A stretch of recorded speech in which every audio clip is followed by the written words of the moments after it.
أحييكم بتحية الإسلام تحية من عند الله تعالى مباركة طيبة. السلام عليكم ورحمة الله وبركاته. Kalau Ustadz Hamdani tadi berpantun, Anda juga ada pantun. Bulan Muharram, bulan umat, banyak orang pergi mengaji. Kalau salam saya belum dijawab dengan semangat, maka saya ulang sekali lagi. Assalamualaikum warahmatullahi wabarakatuh. Alhamdulillahi ala ihsanih, wasyukru lahu ala taufiqihi wa amtinanih. Ashhadu an la ilaha illallah wahdahu la syarika lah ta'ziman li sya'nih, wa ashhadu anna Muhammadan abduhu wa rasuluhu ad-da'i ila ridwanih. Allahumma salli wa sallim wa barik alaihi wa ala alihi wa ashabihi wa ikhwani, amma ba'du. Yang sama-sama kita hormati dan cintai karena Allah, keluarga besar dari calon mempelai Ananda Ilham, hafizahumullah ta'ala, dan juga yang sama-sama kita hormati dan cintai karena Allah, keluarga besar dari mempelai perempuan yaitu Ananda Dina, hafizahumullah ta'ala jami'an, dan seluruh yang hadir, para hadirin dan hadirat tamu undangan, arsyadani Allah wa iyyakum ajma'in. Ketahuilah bahwasanya pernikahan merupakan sesuatu yang menunjukkan tanda-tanda kebesaran Allah Subhanahu wa ta'ala. Jadi tanda-tanda kebesaran Allah banyak sekali. Ada ayat Qur'aniyah, ada ayat kauniyah. Maka pernikahan merupakan salah satu tanda dari tanda-tanda kebesaran Allah. Allah jelaskan di dalam surah Ar-Rum ayat 21, Allah mengatakan, wa min ayatihi an khalaqalakum min anfusikum azwaja. Apa tujuannya? Litaskunu ilaiha wa ja'ala bainakum mawaddatan wa rahmah. Inna fi dzalika laayatin liqaumin yatafakkarun. Jadi antara tanda-tanda kebesaran Allah, Allah jadikan dua pasangan, ada suami, ada istri. Apa tujuannya Allah satukan Ananda Ilham nanti dengan Ananda Dinar? Litaskunu ilaiha, agar Ananda Ilham semakin merasakan sakinah, ketenangan, wa ja'ala bainakum mawaddatan wa rahmah, dan juga di dalam pernikahan tersebut ada cinta, ada kasih sayang. Maka kalau sudah menikah, cinta, kasih sayang, sakinah. Inna fi dzalika laayatin liqaumin yatafakkarun. Semua itu adalah tanda-tanda kebesaran Allah bagi siapapun hamba-hamba Allah yang mau berfikir. Kemudian yang kedua, ketahuilah bahwasanya pernikahan itu juga merupakan perintah dari Allah Subhanahu wa ta'ala dan Rasulnya. Allah berfirman, fankihu ma taba lakum minan nisa, nikahilah wanita yang baik. Berarti kalau muslim, berarti nikahilah wanita yang muslimah, wanita yang baik, baik agamanya, baik akhlaknya, baik kepribadiannya dan seterusnya. Karena Nabi pernah menginformasikan kepada kita, tungkahul mar'atu li arba'. Biasanya wanita itu kita nikahi karena empat ini. Pertama, li jamaliha, karena memang dia cantik. Kalau bahasa Sundanya apa? Gelis gelis, cantik. Wali maliha, karena memang dia hartanya, kekayaannya. Wali hasabiha, dan juga karena keturunannya. Wali diniha, dan karena agamanya. Tapi ingat, Nabi hanya menginformasikan, bukan menyuruh. Ingat, bukan menyuruh, hanya memberitahukan. Kebanyakan laki-laki tidak lepas dari empat ini. Terus yang disuruh oleh Nabi yang mana? Fadfar bidzatid din taribat yada. Pilih wanita yang bagus agamanya, niscaya Mas Ilham nanti akan bahagia. Nabi enggak menyuruh yang 1, 2, 3. Nabi menyuruh yang keempat. Fadfar bidzatid din taribat yadak. Tapi alhamdulillah, kalau sudah memilih agamanya, ternyata wanita itu cantik, ternyata wanita itu kaya, keturunannya juga bagus, alhamdulillah. Jemaah kaum muslimin dan muslimah rahimani wa rahimakumullah.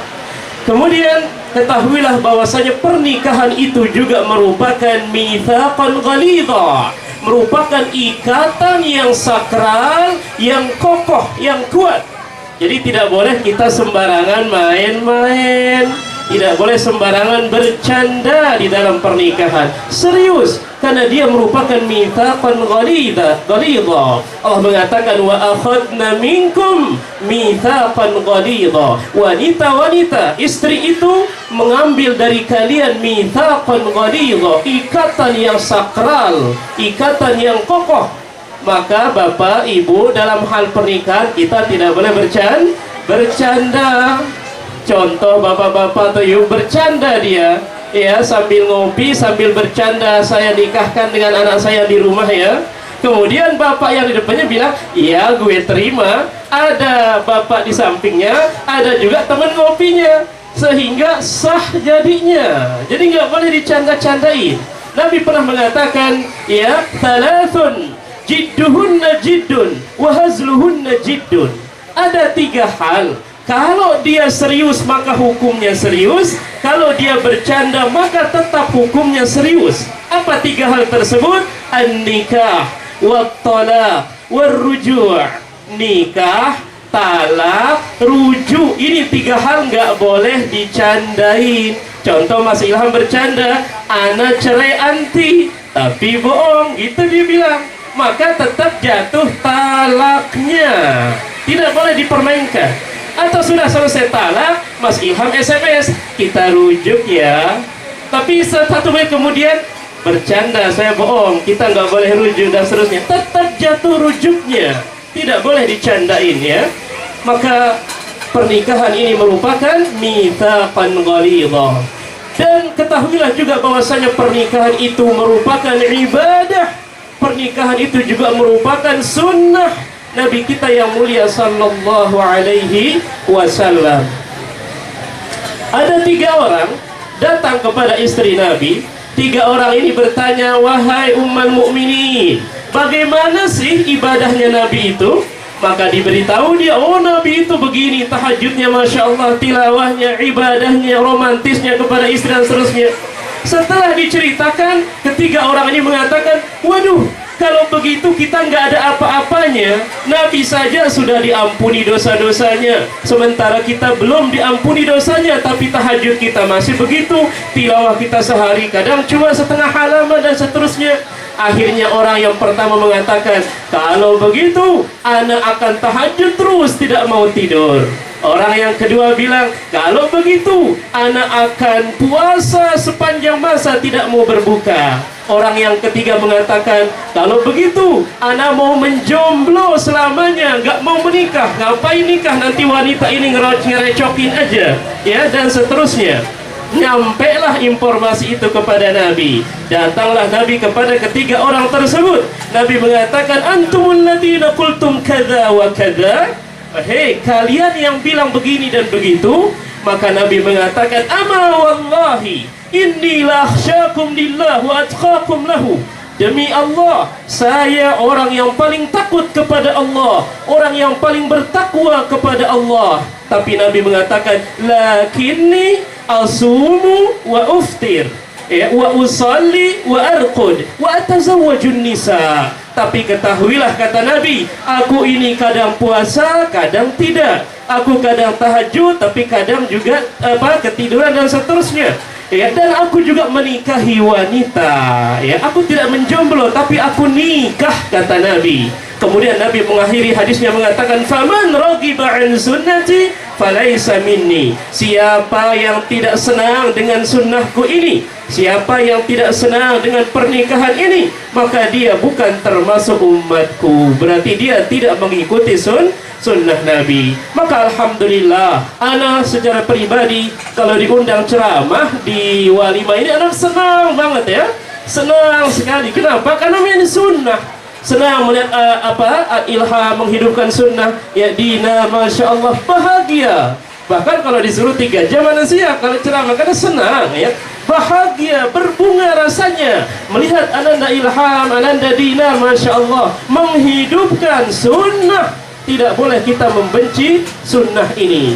Umat al-Islam, Hadirin jamaah kaum muslimin dan muslimah, ya tamu undangan rahimani wa rahimakumullah.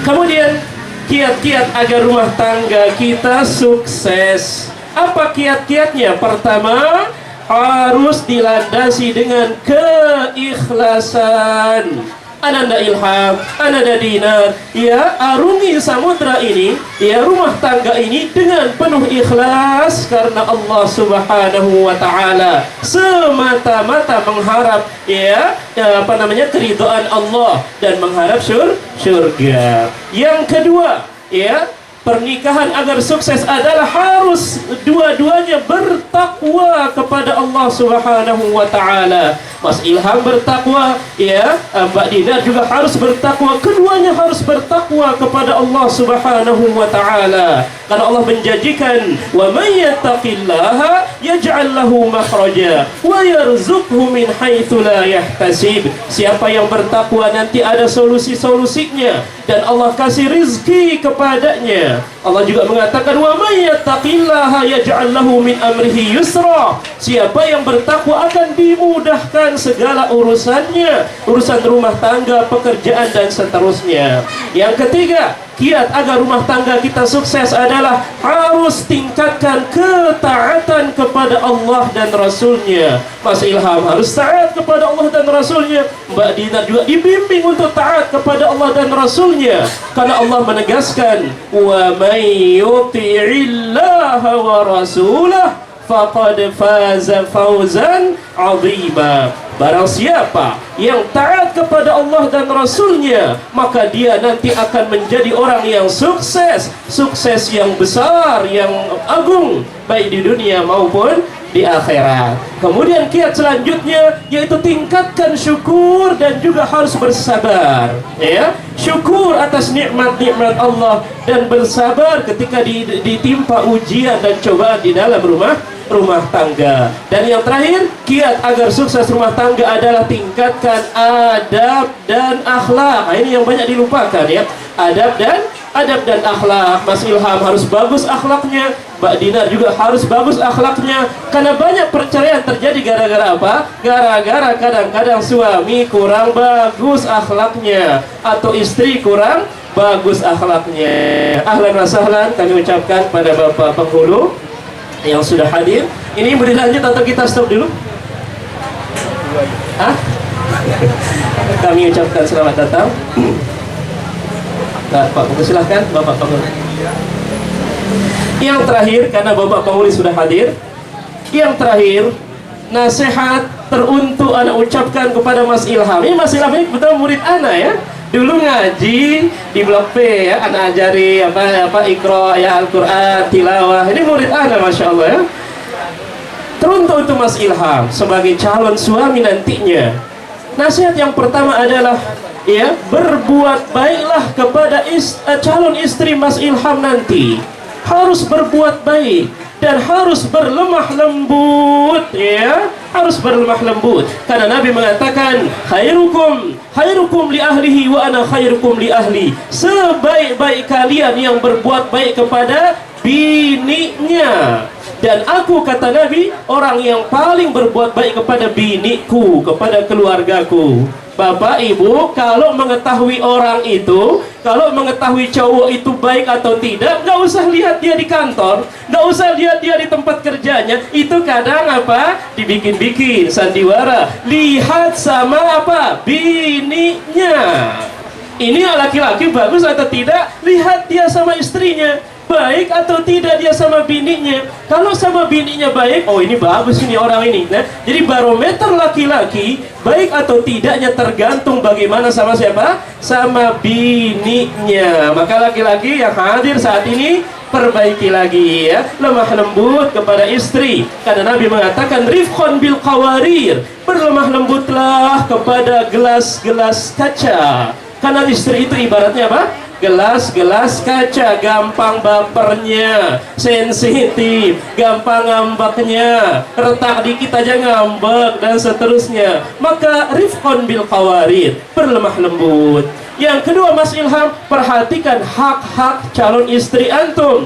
Karena seseorang pernah datang kepada Nabi, kemudian dia mengatakan, "Ya Rasulullah, ma haqqu zaujati ahadina alaihi?" Ya Rasulullah, apa hak-hak istri kami ya Rasulullah? Maka Nabi menjawab, ini perhatikan ada 5. Yang pertama kata Nabi, "Antu ta'imaha idza ta'imta." Kasih istrimu makan kalau kamu makan, jangan kasih dia kelaparan. Yang kedua, wa taksuha idza tasaita. Kasih dia pakaian kalau kamu berpakaian, belikan dia pakaian. Yang ketiga, wala tadribil wajah. Jangan suka memukul bagian wajah. Kalaupun ada marah-marah ya paling tangannya, kakinya. Itu pun pakai siwak ya, pakai sejadah dikit atau pakai tisu gitu ya. Nah, jangan pakai sesuatu yang ini. Yang keberapa? Yang keempat, wala tuqabbih. Jangan suka menjelek-jelekan istri. Mentang-mentang istrinya gembrot, dasar gembrot lu, dia bilang. Atau banyak sekarang, zaman sekarang bilang PA lu gitu ya. Ini nggak boleh menjelek-jelekan istri. Ya, tidak boleh. Yang kelima, wala tahjur illa fil bait. Jangan berdiam-diaman kecuali di dalam rumah. Jadi jangan dibawa keluar ngambeknya, berdiam di luar, enggak. Ya, cukup di rumah saja. Kemudian teruntuk bagi calon mempelai wanita itu Ananda Dina. Nasihat yang pertama adalah jadilah wanita atau istri yang solehah. Pak Ustadz, cirinya berapa istri solehah itu? Ada 2. Allah mengatakan fasolihatu. Pertama apa? Qanitatun. Yang kedua, hafizatun lil ghaibi bima hafizallah. Wanita yang solehah yang pertama adalah dia taat kepada Allah, taat kepada Rasul, taat kepada suaminya. Yang kedua, hafizatun lil ghaibi bima hafizallah. Dia mampu menjaga harta suaminya, menjaga aib ya dalam rumah tangga, tidak selingkuh dan seterusnya. Yang kedua, nasihat Anda kepada calon mempelai wanita adalah jadilah sebaik-baik wanita. Siapa sebaik-baik wanita itu? Sebaik-baik istri. Pertama kata Nabi, idza ra'aitaha idza nadharta ilaiha sarratka. Kalau Mas Ilham melihat kepada Mbak Dinar, Mas Ilham senang ya. Kenapa? Karena Mbak Dinar mungkin macak terus ya, sisir di rambutnya, disisir dan seterusnya, tidak acak-acakan ya. Senang kalau dilihat sama suami. Yang kedua, wa idza amartaha ata'atka. Kalau Mas Ilham memerintahkan, Mbak Dinar taat. Mbak Dinar bikin kopi dong, bikin. Mbak Dinar siapkan sepatu dong, Mas Ilham mau kerja, disiapin ya. Dan seterusnya, taat. Dan yang ketiga, ya, wa idza ghibta anha hafizatka fi malika wa nafsiha. Apabila Mas Ilham keluar ya untuk bekerja, maka Mbak Dinar mampu menjaga harta di rumah dan mampu menjaga dirinya, tidak selingkuh dan seterusnya. Yang terakhir Mbak Dinar, bahwa ya taatlah kepada suami, karena istri itu akan mudah masuk surga kalau dia taat kepada suaminya.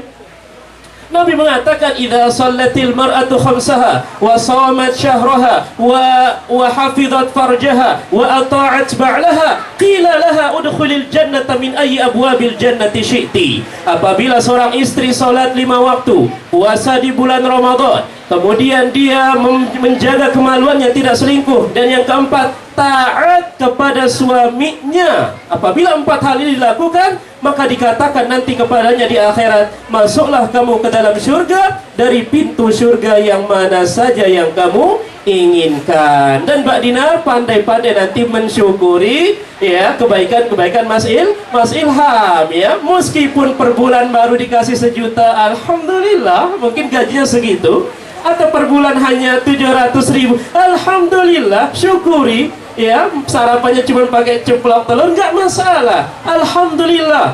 Pandai-pandai mensyukuri nikmat atau kebaikan suami. Karena Nabi ketika Isra Mi'raj diperlihatkan neraka oleh Allah, ternyata kebanyakan isinya para wanita-wanita. Nabi mengatakan, uritun nar fa idza aktsaru ahliha an-nisa yakfurna. Aku pernah diperlihatkan api neraka oleh Allah, ternyata kebanyakan isinya wanita, emak-emak, ibu wanita isinya, para istri isinya. Maka para sahabat bertanya, ayakfurna billah, ya Rasulullah, apakah gara-gara kufur kepada Allah? Nabi menjawab, oh tidak, sebabnya adalah yakfurnal ashir wa yakfurnal ihsan. Gara-gara dia